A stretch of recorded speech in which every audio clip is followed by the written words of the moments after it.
Hey guys, welcome. I'm Jen Frost with Faith and Fabric, and today I'm going to be taking you through a tutorial on how to add binding to your quilt. So the actual quilt we're going to be using today is our Good Friday quilt. This is the quilt you're going to see. We're going to be actually adding this binding to this exact quilt here. So I'm going to take you through step by step on how to do that. But just remember that however you add binding to whatever quilt you're making, the process is going to actually be the same. You'll see here's another little quilt I made for the fall. These are the Pocono Mountains. This is actually a free block tutorial, so I'm going to put a link down below. But you'll see in this one, I used a really colorful, scrappy binding of reds and oranges, actually all the little bits I had left from making this to make a very colorful binding. Again, the technique is going to be the same. So a few quick things to point out. First, this video is going to pick up assuming you've already quilted your quilt and you've trimmed the edges to make a nice even sewing surface ready to attach your binding to. Okay. The second point is that down below I have a link to a binding calculator that makes it so much easier to determine the total length of binding that you have to cut. So you can choose what length of what width of binding you want to do. I like 2.5 inches. I'll explain why in the video itself. So go to that binding calculator, put in how wide you want to make your binding, put in the dimensions of your quilt, and it'll tell you the total length of strips that you're going to have to cut. So with that, let's get started. And you'll see I am using a 2.5 inch, let me pull that down so you can see it better, 2.5 inch binding. I like the way that looks. Just to show you a sample, you'll see, let me pull this whole thing down. You're basically going to be stitching it on, and then once that wraps at about 1/4 inch, it'll give you a little bit thicker of a binding on the back, and I think that looks really pretty. It's going to be a lot easier too, especially because, again, I'll be machine binding mine, not just on the front, but on the back as well. So what that means is you will see a little bit of a seam here, a little bit of the stowing stitches that come through. Again, if you hand bind it, you won't. So let me show you how to put this together. So you're going to be cutting your strips with the fabric, again, based on those numbers I just showed you. And then to attach your binding together, you're going to come through and you'll have, if this is an end of a strip and then here's an end of a strip that you need to attach together, you basically just put them together at a right angle and you're going to stitch straight down the edge, okay? Flip it so it folds nice. So you've got one piece, you've got the other piece, you make the right angle, you sew corner to corner, and then you're going to cut just about 1/4 inch above that line that you stitched. So that way, when you open it up, you're going to fold it like this. Again, this will all be gone. Here's that stitch line that will be there. And then you're able to just continue that long binding strip again until you hit those lengths. It's a super straightforward, super easy way to do it. I prefer this because it's going to make less bulk. There's another method out there where you can actually just sew straight this way and then fold it like this. But what that's going to do is that's going to make really thick, chunky binding on here. That's going to be a lot harder for you to work with. Let's attach our binding. So your binding, like mine, should have been pressed in half now. You just basically fold it in half, press all the way down. I like to start kind of roughly in the middle of one side of your quilt. It doesn't really matter which, just make sure the top is facing up. And then take a couple inches. I have about, I don't know, say 7 or 8 inches here, and I'm going to leave that as my tail, and we're going to deal with that in a little bit. So you're going to come and you're going to set your needle to make sure that you're using a 1/4 inch stitch. You're going to bring it right up to the end here. You're going to give it a little stitch in place here, back stitch it. That's going to lock that stitch in place, and then you're just going to stitch all the way around until you have secured your binding. Let's talk about corners. So you can see I've come to the end of my quilt here and I've left about 1/4 inch of space. So I'm about 1/4 inch from the end. So I'm going to stitch that in place here. I'm gonna give it a little bit of a back stitch just to lock it in. And then I'm gonna cut. And then from here, you can take your binding. You're basically going to fold it back at a 90-degree angle, which if you guesstimated about right from your 1/4 inch is going to be right on that line. Okay, so you can see here is folded at, there's a nice 90-degree angle. And this is now a flush line as if it continued all the way on. You're going to take it and now holding it here, you're going to fold it and bring it right back there. So I'll bring this nice and close so you can see. You're going to end up basically with this little triangle of a flap. You should be flush at the top here, and then if you folded it correctly, you should also be flush at the bottom. So your little triangle lays flat. Again, it's flush here, it's flush here, it's flush here with all sides. You can pin, you can hold it down. Again, I prefer to hold things. And this time, you are not going to leave a 1/4 inch line. You are going to start right at the very end, and you are just going to continue that stitch all the way down until you get to the next corner, just like this. So I'm going to stitch up my binding, and I will meet back up with you when we get to the end. Now, a word of caution when you get to the end. So if you remember, we started and we left this tail. You're going to want to get about 10 inches or so. You can leave about that 10-inch mark here. 10 inches from here to here is what I'm talking about. You have a nice long tail, and you're going to have a tail, and then I'm going to show you how to connect this piece to the tail end that you'll have here, and then we'll stitch it all back down together.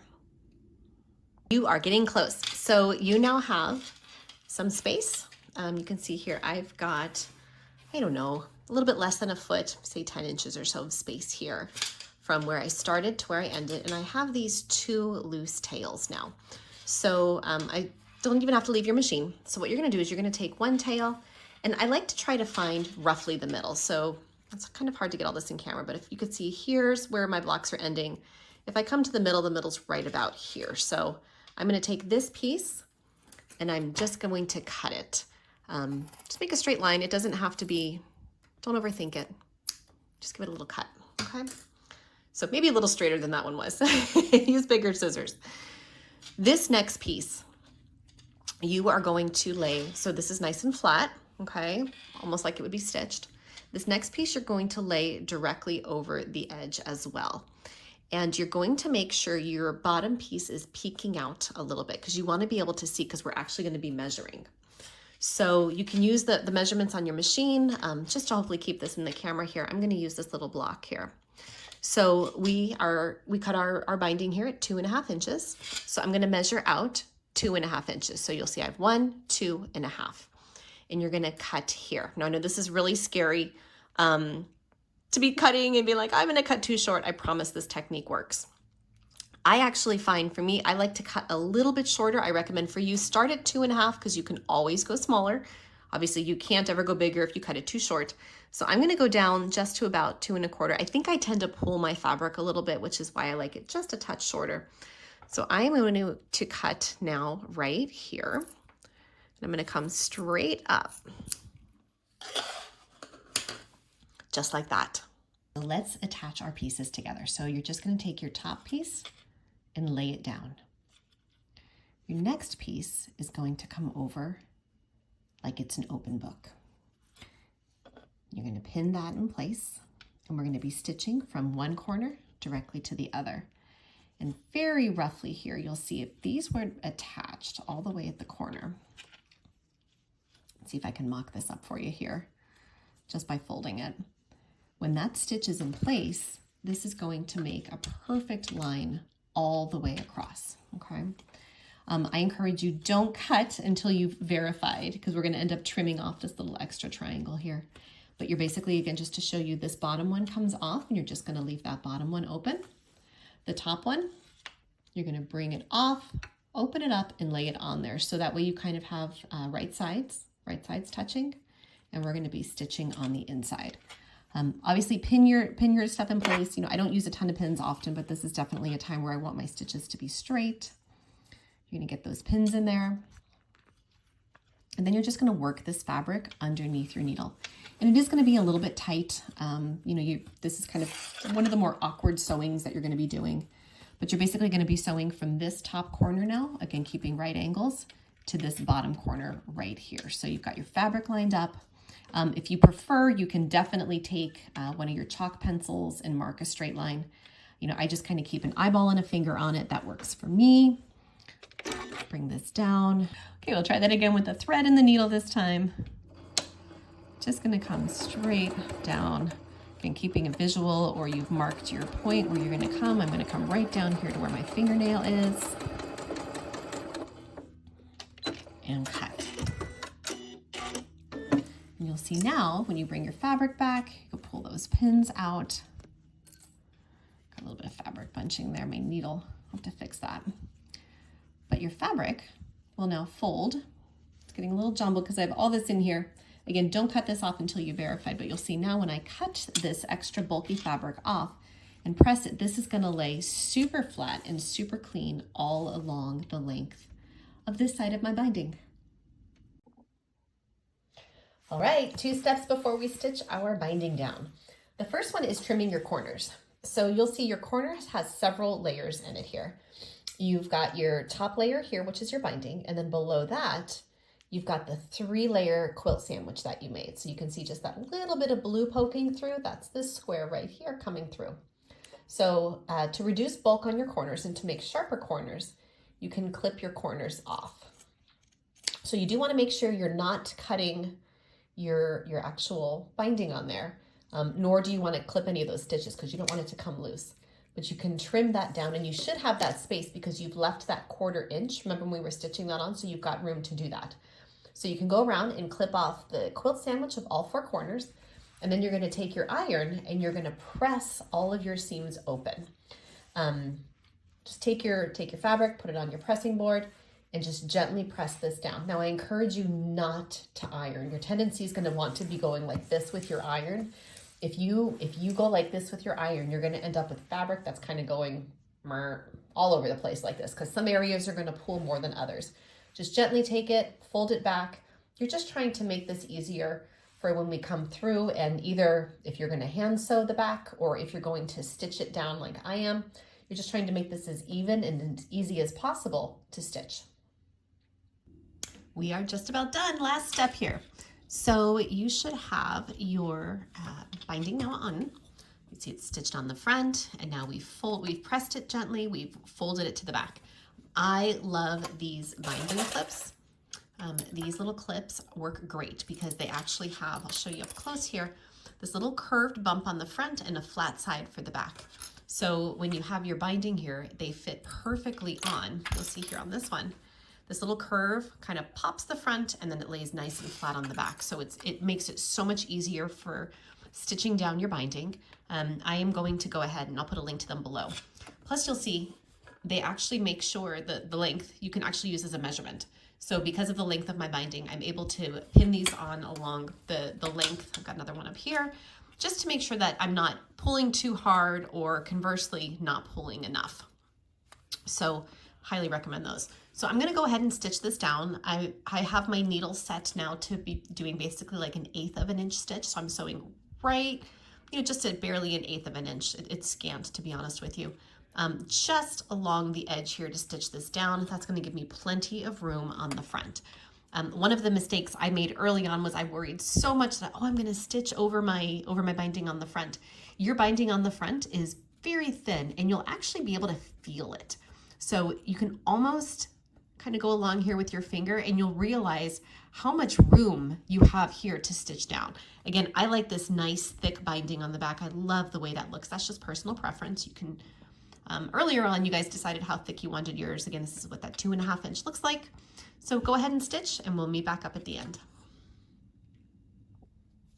One thing we do need to talk about are corners. So you're stitching your binding down. I've moved all my binder clips off now and I'm about to hit the corner. So I'm gonna come up and I'm going to take this end and I'm gonna fold it. Again, I'm gonna do a little finger press here, get the clips out of the way. Finger press this down so I have that nice sharp right angle right here. And then I'm gonna fold this up. And you'll know you folded it well because you should have the point of your triangle meeting up with the edge there. So again, just gonna take my lovely little clips and I'm going to hold that in place here. So I'm gonna stitch forward just a couple stitches real slow, just until I feel myself pick up that next fabric. So now I know I've got it underneath my needle. Rotate a little bit here. Actually, I'm gonna do one more just to keep that roughly 1/8 distance. There we go. And you'll see now my fabric is pretty much lined perfectly back up to come be even with the edge here, which is where I measured to. Get some of this out of the way. I can take my clip off, clip all the way back down, and then you just continue on your way. And with that, there you go. You did it. You have gorgeous binding on your quilt that goes all the way around. It looks seamless because of that technique where you overlap the edges at the very, very end, those tails. You're not even able to see where there's an extra lump. That's such the best technique, you guys. I'm so glad you were able to master that one with me today. And I love this thick binding on the back. You can see how beautiful that looks. I'll bring it a little closer to the camera, even against the white. It just looks so, so pretty. So thank you for joining me today to make some binding. If you have any questions on binding, let me know in the comments below. If you have different techniques you like to use or ones you'd love to explore together, let me know those too. This is my favorite, but again, I know there's so many different ways to bind a quilt. Thank you. Thank you for joining me, and we will see you in the next video. Take care.